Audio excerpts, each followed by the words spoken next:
돼가지고 제가 조금 소리를 좀 크게 해 아마 들릴 것 같습니다. 벌써? 제가 조금 있다가 제가 둘이 아니면서도 하나도 아닌 것, 둘도 아니요 하나도 아니요. 뭐 이런 그 논리가 우리 동양 사람들의 논리 가운데는 굉장히 깊이 들어가 있어요. 근데 이 서구 사상은 이거냐 저거냐 둘 중에 하나 선택해야 돼요. 그런데 동양 사람들의 선택은 이것도 아니고 저것도 아니고 이것도 기고 저것도 기고, 그래서 주머니 돈이 쌈지 돈이고 쌈지 돈이 주머니 돈이고, 이런 논리를 가지고 이제 살아와서 제가 이런 말씀을 드리는 겁니다. 그래서 가짜면서도 또 가짜는 아닙니다. 제가 또 진짜 같지만 진짜는 아닙니다. 제가 그러니까 목사가 아니면서도 목사고 또 목사면서도 목사가 아니고, 이 둘을 제가 가지고 있는 사람인데 그걸 좀 이해를 해주시고, 제가 이렇게 뭐 형식적으로는 뭐 설교 같기도 하고 무슨 교양 강좌 같기도 하고, 그런데 뭐 이렇게 저렇게 여러분께서 잘 이해를 해주시고 들어주시면 감사하겠습니다. 자, 지금부터 오늘 제가 말씀드린 그 제목은 이성과 신앙입니다. 이거 기가 막힌 제목인데 이런 제목을 가지고 한 30분, 40분 말씀드린다는 게 굉장히 어렵지만 제가 최선을 다해서 아주 간략하게 이성의 논리와 신앙의 논리가 어떻게 다르냐, 또 어떻게 연결되느냐 하는 것을 제가 말씀을 드리려고 합니다. Reason and faith. 이것은 굉장히 심각한 제목입니다. 근데 우리가 다 어떻게 보면은 이 두 가지를 가지고 살아요. 우리가 다 이성을 가지고 살잖아요. 또 한편으로는 신앙의 차원이 있습니다. 그래서 이 둘을 우리가 어떻게 조화를 시키느냐 하는 것이 우리 지금 현대 문명을 살아가는 우리들에게는 가장 중요한 정신적인 문제가 아닐까 이렇게 생각을 합니다. 이성이라고 하는 것은 논리입니다. 논리와 합리와 이성, 이것이 다 합해 가지고 우리는 전체를 말할 때 이성이다. 근데 신앙은 뭐냐? 신앙은 이성적으로 설명도 안 되고 이성적으로 분석도 안 되는 게 신앙입니다. 그러면 신앙의 세계는 어디에 속하느냐? 신앙은 경험, 그리고 통찰, 그리고 직관, 이것이 신앙의 세계입니다. 논리를 통해서 하는 게 아니라 직관을 통해서 하는 거예요. 통찰을 통해서 아는 거예요. 경험을 통해서 이해하는 거예요. 이런 세계가 신앙의 세계인데, 이성의 세계가 맞느냐 신앙의 세계가 맞느냐, 이자택일을 하는 것은 잘못이에요. 그렇죠? 우리가 감정도 가지고 있고 이성도 가지고 있어요. 마음도 있고 머리도 있거든요. 그런데 이제 재밌는 것은 서양 사람들은 이성과 감정을 분리를 합니다. 우리 마음은 어디 있냐? 서양 사람들에게 where is your 그러니까 where is your 이제 뭡니까 mind, what is your mind 물으면 where is your mind, mind 어디 있느냐? mind가 여기 있다. this is the mind. 그런데 동양 사람들은 마음이 어디 있느냐? 가슴에 있어요. 우리는 아무도 내 마음이 여기 있다고 그러는 아무도 없어요. 근데 미국 사람들은 다 마음이 여기 브레인이 있는 거예요. 이거는 머리예요. 브레인인데 왜 마음이 여기에 붙었느냐 말이에요. 마음은 가슴이에요. 마음 심자가 원래 그 글자를 분석하면은 우리 하트, 이 하트의 모습입니다. 옛날 우리 조상들이 해부학을 모를 때 하트란 것, 심장이라고 하는 것을 그림을 그리는데 그 그림의 모습이 지금 마음 심자의 모습입니다. 그러니까 마음을 옛날부터 여기 있다고 생각했고, 마음과 마인드하고 하트가 같이 있어요.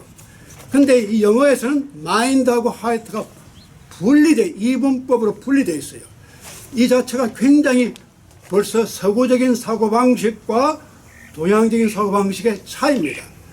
그래서 항상 이분법이에요. 서구는 분리를 해야 돼요. either or. 근데 우리나라 사람들은 마인드도 하트고 하트도 마인드예요. 마음 심자를 영어로 번역하는 것이 제일 어려워요. 이것을 마인드로 번역할 것이냐 하트로 번역할 것이냐. 제가 요즘 이율곡 선생의 성악 지도를 몇 년간 지금 번역하고 있는데 내년까지는 죽어도 번역을 끝내야 돼요. 그런데 오늘 또 여기 나와서 이런 하다 보니까 자꾸 못하고 있는데 앞으로 이걸 끝내는데 거기 보면 제일 어려운 것이 마음 심자가 나올 때 이걸 하트로 번역할 것이냐 아니면 마인드로 번역할 것이냐. 그래서 에라 모르겠다 마인드 앤 하트 붙여가지고 그냥 이렇게 번역할 수밖에 없는 그런 실정인데 그만큼 우리의 사고가 마인드와 하트를 분리하지 않아요. 그 말은 이성과 신앙의 세계를 분리하지 않는다는 말과 일맥상통한다 그 말씀입니다. 자, 그 다음 우리가 어떤 신앙의 세계를 읽을 때는 이성의 눈으로서 읽으면 그 깊이를 이해를 못합니다. 때로는 이성에 맞지 않기 때문에 그걸 부인해버려요. 그래서 우리가 좀 더 그 깊은 차원에서 신앙의 세계를 이해하려면은 논리나 이성이나 합리적인 세계를 떠나야 됩니다. 그래서 종종 부처나 예수님이나 이 종교적인 천재들이 논리를 쓰는 것보다는 다른 걸 써요. 어떤 설명을 할 때 논리적으로 설명 안 해요. 안 하고 비유, 상징 이런 걸 가지고 설명해요. 그래서 성경에 보면은 예수님도 많은 비유를 가지고 자기가 무엇을 의미하는지 뜻하는지를 가르쳐 주실 때 항상 비유로도 설명을 해요. 그 말은 논리적으로 설명해서는 그 깊이를 알 수가 없기 때문에 그래서 비유를 쓰거든요. 근데 이제 그 비유라고 하는 것이 불교도 그렇고 기독교도 그렇고 이것이 그 비유 글자 하나하나 그 자체를 읽으면은 비유를 이해를 못해요. 그 글자를 넘어서서 뒤에 숨어있는 뜻을 봐야지만 그 비유의 참 의미를 알아요. 우리 얼마 전에 한 달 전에 최기용 박사님이 요즘 한국일보에 사자성어 요즘 인기가 대단합니다. 읽는 사람들이 많아요. 근데 그 중에 어떤 사자성어가 나왔느냐면 견월망지. 이제 제가 그 얘기를 좀 설명하겠습니다. 그런데 이 견월망지가 무슨 뜻이냐면 달을 쳐다보고 손가락은 보지 말아라. 그런데 사람들이 다 손가락만 보고 달은 안 쳐다봐요. 그래서 요즘은 다 견지망월 이렇게 돼버린 거예요. 이 손가락이 있는 이유가 달을 가리키기 위해서 있는 거예요. 근데 사람들이 달은 잊어버리고 손가락만 쳐다보니까 불경에 그런 얘기 나옵니다. 하루는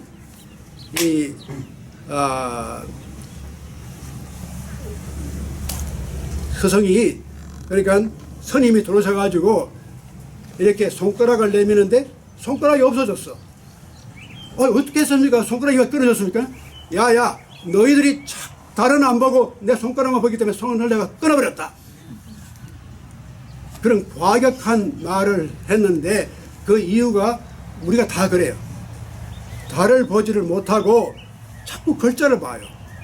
성경도 물론 하나님의 말씀이지만 우리가 성경만 자꾸 쳐다볼 게 아니라 성경 뒤에 숨어있는 달을 봐야 돼요. 하나님을 봐야 돼요. 그 뜻을 봐야 돼요. 그래서 비유라고 하는 것이 항상 그 비유의 글자를 넘어서서 숨어있는 뜻을 우리가 찾아야 되는 것이, 그게 신앙입니다. 신앙을 가지는 게 딴 게 없어요. 글자를 넘어서고 손가락을 넘어서는 게 그게 신앙입니다. 근데 이제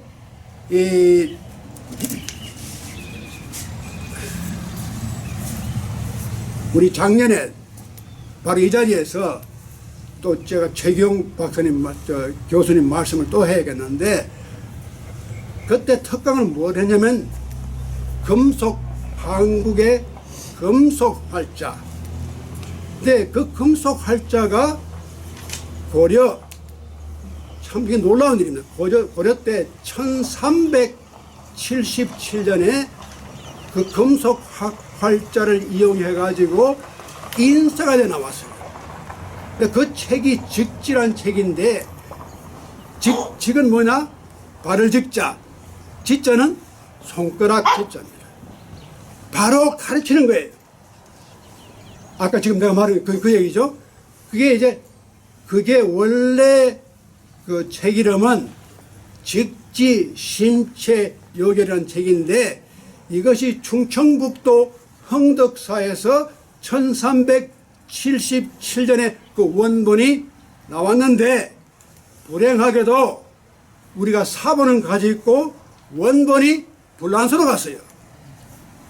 그때 구한말 시기에 불란서에 공사가 나와 있다가 그걸 빼가버린 거예요. 그 원본을.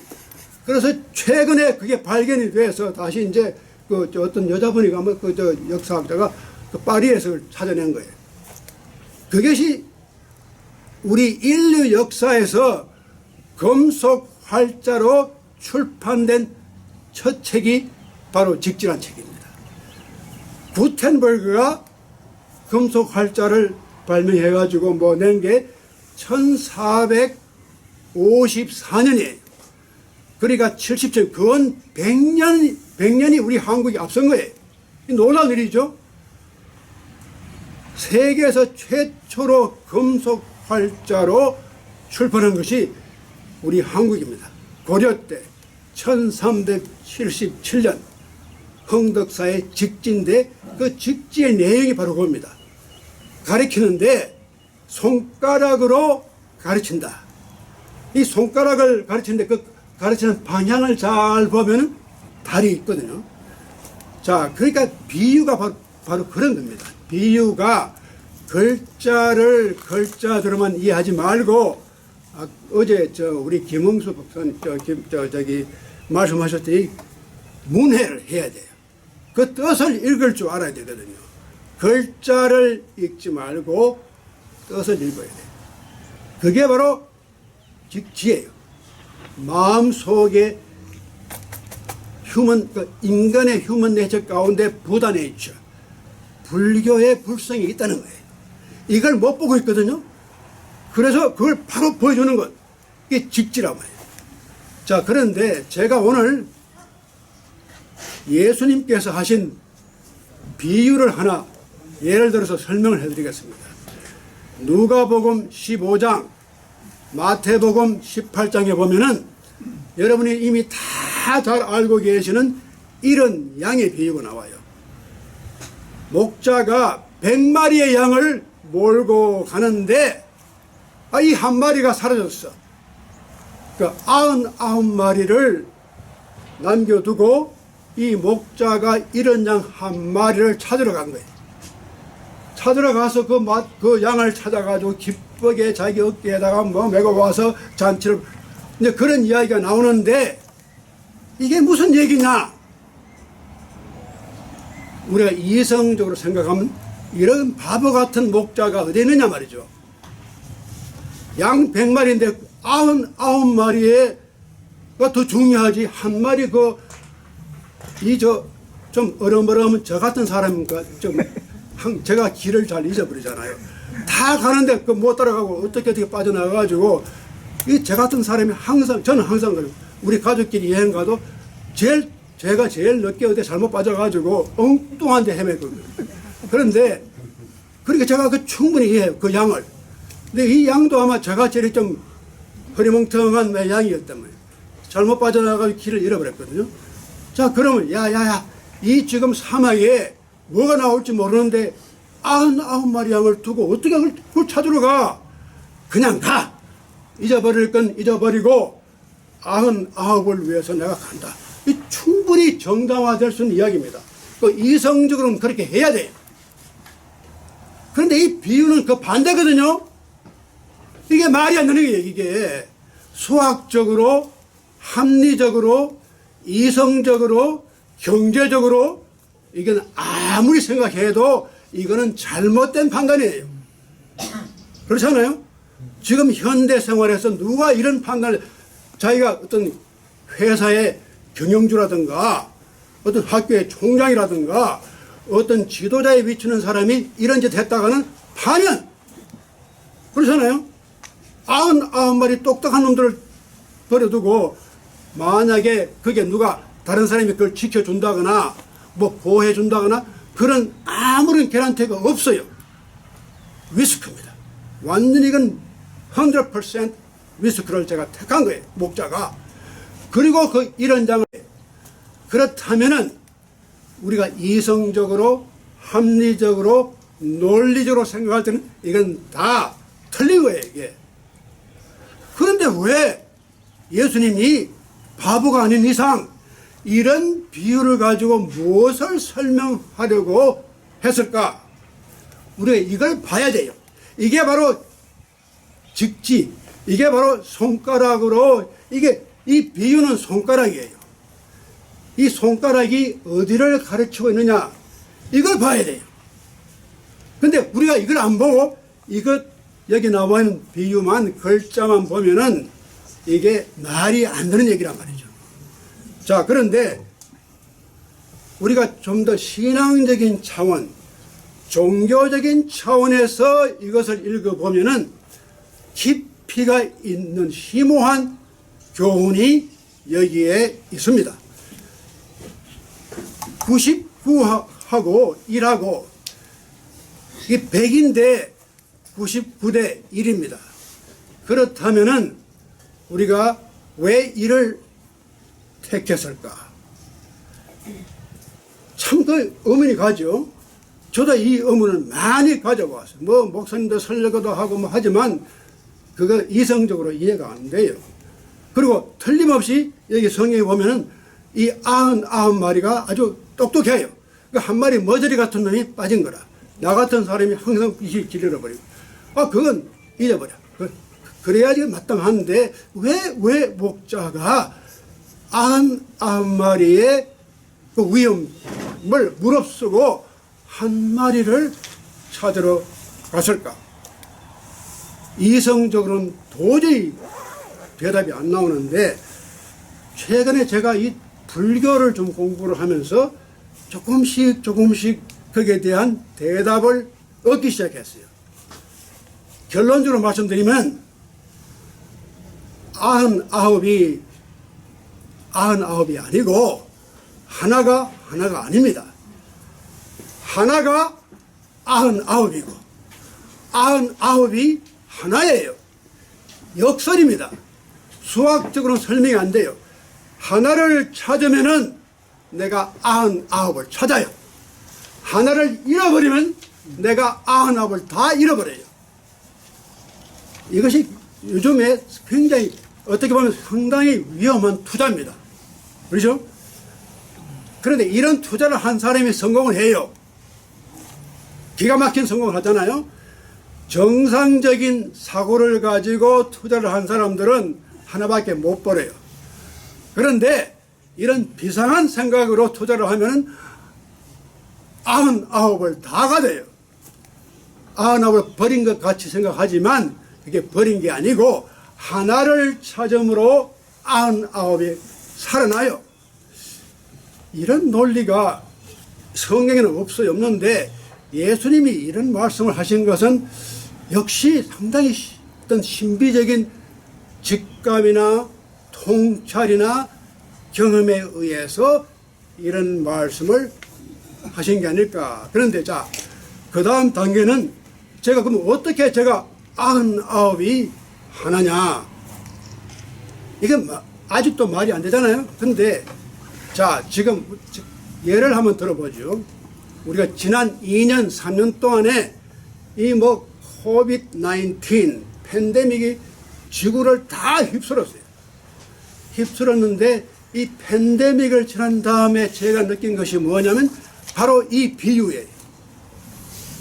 지나 보니까 나 혼자 살겠다고 마스크하고 어쩌고저쩌고 해가지고 안 돼. 이게 한두 사람이 살아서 될 문제가 아니고 한 나라가 살아서 될 문제가 아니고 전 세계가 다 살아야 우리가 살아요. 그러니까 mutual dependent, 우리가 다 서로가 서로에 의존하고 살 수밖에 없는 세계가 우리가 살고 있는 세계입니다. 아메리카 퍼스트, 이게 안 되는 거예요. 너는 다 죽고 미국만 살자. 다 미국은 부자도 많고 똑똑한 사람도 많고 노벨상 받은 사람도 많고 이런 나라가 살아야지. 저 머저리 같은 아프리카에 저기 가난이 어떤 저런 나라 하나 없어도 아무 문제 없어. 우리가 흔히 그렇게 생각할 때가 있습니다. 아프리카에서 한 100명, 200명 죽은 건 아무것도 문제가 안 돼요. 미국서 10명 죽은, 이야, 이거 큰 문제예요. 근데 우리가 팬데믹을 당해보니까 아프리카에서 호주에서 아시아에서 일어나는 이 바이러스가 순식간에 미국을 들어와요. 막을 수가 없어요. 아무리 락다운 어쩌고 해가지고, 그러니까 이제 백신을 만들어내고 이래가지고 이걸 우리만 살 게 아니라 다른 나라들 주고 이렇게 해서 이게 서로가 같이 살 수밖에 없는 공동의 운명을 타고난 것이 우리 인류입니다. 그런데 이제까지는 우리가 합리적으로 수학적으로 경제적으로 계산하면은 충분히 훌륭하고 우수하고 똑똑한 놈들만 모아가지고 잘 살면 돼. 99마리. 머저리 같은 한 놈은 저리 가라. 이렇게 하면 되는데 지금은 그게 아닙니다. 우리가 머저리 같은 한 놈을 택해서 그 머저리 같은 한 놈을 찾아와야지만이 99도 살 수가 있어요. 이건 합리가 아닙니다. 신앙의 통찰입니다. 신앙의 직관이에요. 인류가 앞으로 살아갈 방향은 그런 합리적인 계산에서 나오는 게 아니라 이런 신앙의 직관입니다. 사람의 생명이라고 하는 것은 mutually interdependent. 우리가 다 내가 아무리 머저리 같아도 나한테 의존하는 사람이 있거든요. 또 내가 볼 때 아무리 머저리 같은 사람도 내가 그 사람한테 의존해야 돼요. 모든 세상이 이젠 하나가 100이고 100이 하나입니다. 우리가 하나에 실패하면 100을 다 잃어버려요. 이것이 굉장한 교훈입니다. 맞다고 말씀하세요. 역시 현명한 강아지가 알아줍니다. 말 들을 줄 아네. 그래서 이것이 역설이지만 이성적으로 볼 때는 역설입니다. 그러나 신앙의 경험과 신앙의 지혜와 신앙의 통찰에서 얻어지는 지혜가 이겁니다. 이제 우리가 앞으로 가야 할 방향이, 세계에 가야 할 우리 글로벌 이슈가 바로 그겁니다. 이제 어제 우리 황보한 선생님이 우주에 대한 설명을 했잖아요. 참 그걸 듣고 보면은 인간이라는 게 보잘것 없어요. 그런데 그러니까 이성의 세계를 보면은 참 또 신앙의 세계가 따로 있는데, 우리가 그걸 가만 듣고 생각하면은 근대화가 된다고 한 것이 서구에서 중세까지는 이 신앙이 지배하던 시대입니다. 중세 교회가, 로마 교회가. 그런데 그 종교 개혁이 일어나고, 그 다음에 르네상스가 일어나고, 그 다음에 인라이트먼트, 계몽사상, 이 세 가지 사건을 겪으면서 서구 사회가 근대화를, 모더나이제이션, 이 근대화가 되는데, 근대화가 되는 가장 중요한 기점이 인간의 이성에 대한 발견입니다. 교회 권위에 묻혀 있다가 이제 이성을 찾은 거예요. 그래서 이성과 합리와 논리와 과학과 분석, 이것으로서 세상을 만들어야 한다. 이것이 20세기까지 21세기 초반까지 흘러온 겁니다. 그런데 재미있는 것은 여러분이 잘 아시는 이탈리아의 천문학자 갈릴레이가 기가 막힌 말을 했어요. 교회는 우리가 어떻게 해야 천국을 갈 것인지를, 하늘나라에 갈 것인지를 가르쳐 주는데, 그런데 교회가 저 하늘이 어떻게 가는지는 가르쳐 주지 않더라. 영어로 말하면 더 아주 실감이 납니다. Church taught us how to go to heaven, but not how the heaven goes. 기가 막힌 말이에요. 이게 상징적으로 중세가 끝나고 근세가 시작이 된다, 그 말이에요. 이제까지 하늘에 가는 것만 생각을 해왔는데, 이제부터는 우리가 how the heaven goes.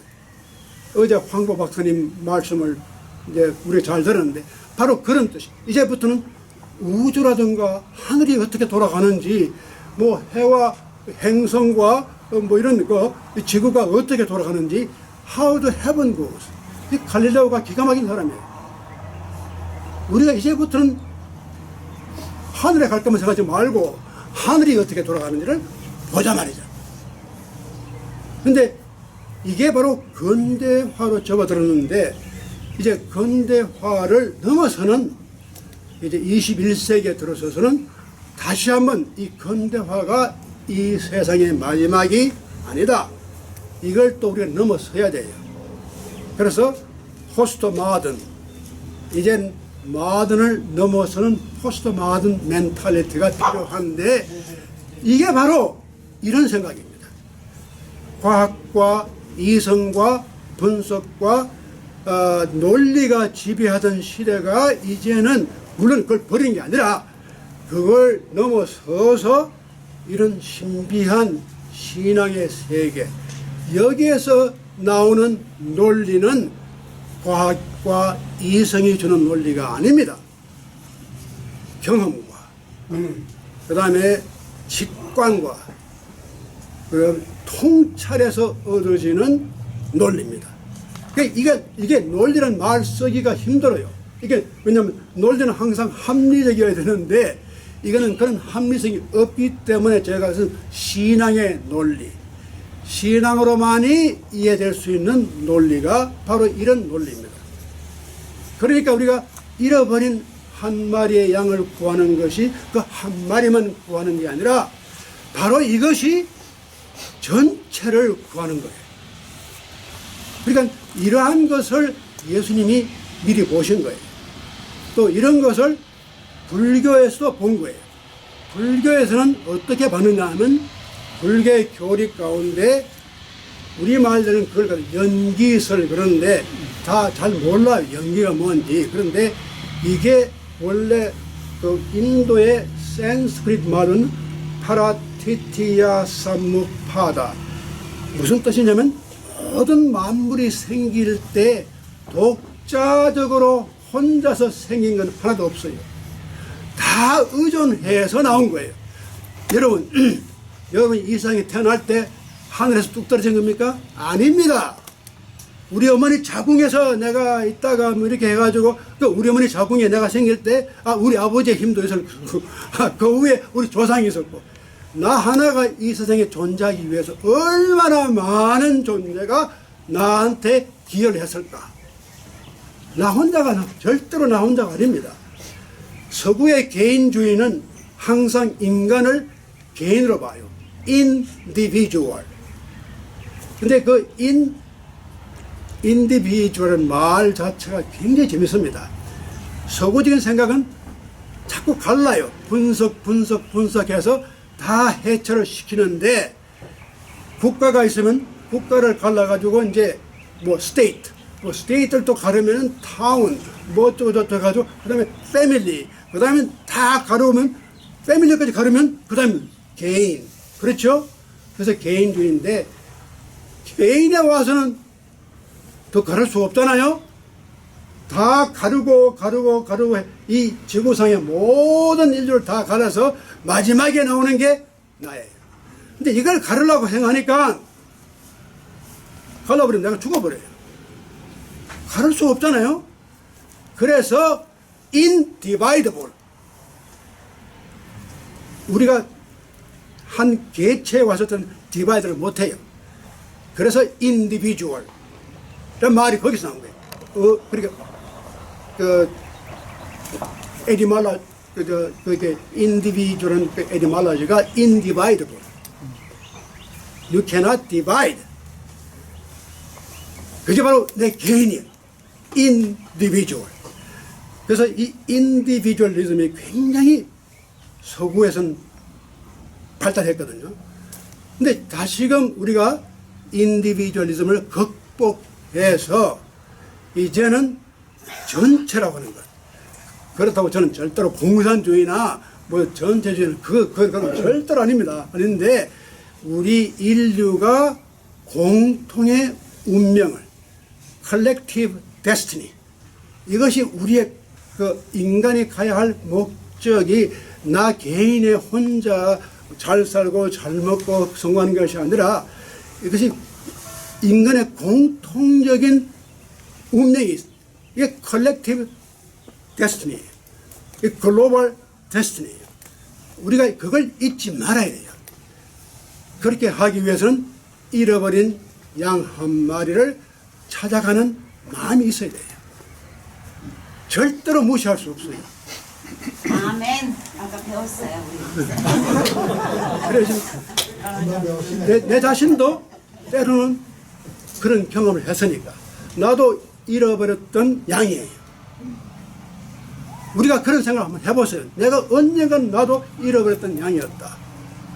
내가 결코 잘나고 똑똑하고 좋은 집안에 태어나서 일평생 내가 잘 먹고 잘 사는 그런 뜻이 아니고 나도 정신적으로 육체적으로 경제적으로 잃어버렸던 머저리 같은 사람이었어요. 내가 이렇게 찾아줬다는 것 자체도 정말 감사한 일이죠. 신앙은 그러한 감사의 고백을 하는 것이 우리의 신앙이에요. 우리가 너무 신앙을 잘못 이해해가지고 무조건 믿는 것 신앙이다. 그게 신앙 아닙니다. 영어에는 faith란 말이 있고 belief란 말이 두 가지가 따로 있어요. 근데 우리말에는 불행하게도 그 말이 구분이 안 돼요. 믿음밖에 없어. 그 다음에 그걸 한문으로 말하면 신앙이에요. 그런데 믿음과 신앙을 분리를 우리는 안 해요. 우리가 의학적으로 분리도 안 되고 실제로 우리가 생활하는 용어에서도 분리를 안 돼요. 그러나 영어에서는 분명히 faith하고 belief가 분리가 돼요. 뭐가 다르냐? belief는 하나하나 네, 이건 믿습니다. 십계명 하나 믿습니다. 이게 빌리프예요. 그러나 faith는 빌리프를 넘어서요. faith는 내가 무엇을 믿는다는 의지가 아니고 내가 이미 그 상태에 들어와 있어요. In the state of being. 내 존재가 이미 그 속에 들어가 있어요. 우리 영어 말 가운데 참 재미있는 표현이 많아요. 사랑하는 사람끼리 만나면은 제가 제일 좋아하는 말이 있어요. 근데 뭐 내가 당신을 사랑해 뭐 어쩌고 저쩌고 그런 말도 달콤하긴 하지만 정말 신비스러운 말은 I am in love with you. 이게 기가 막힌 말입니다. 너와 나가 사랑 속에 빠져 있다는 거예요. 그게 신앙이에요. 신앙은 state of being, 내 존재 자체가 이미 거기에 들어가 있는 거예요. 같이 공동으로 공동 운명을 나누고 있는 거예요. 그게 내가 너를 사랑한다. 이건 굉장히 주관적이에요. 나는 subject, 너는 object. 이미 분리되어 있잖아요. I love you. 그게 아닙니다. I am in love with you. 너하고 나오는 이미 연결되어 있어요. 그러니까 이 불교에서 말하는 연기 사상이 뭐냐면 모든 만물이 일어날 때 그 벌써 일어나는 환경 자체가 연결되어 있어요. 어느 한 존재도 독립적으로 존재할 수가 없어요.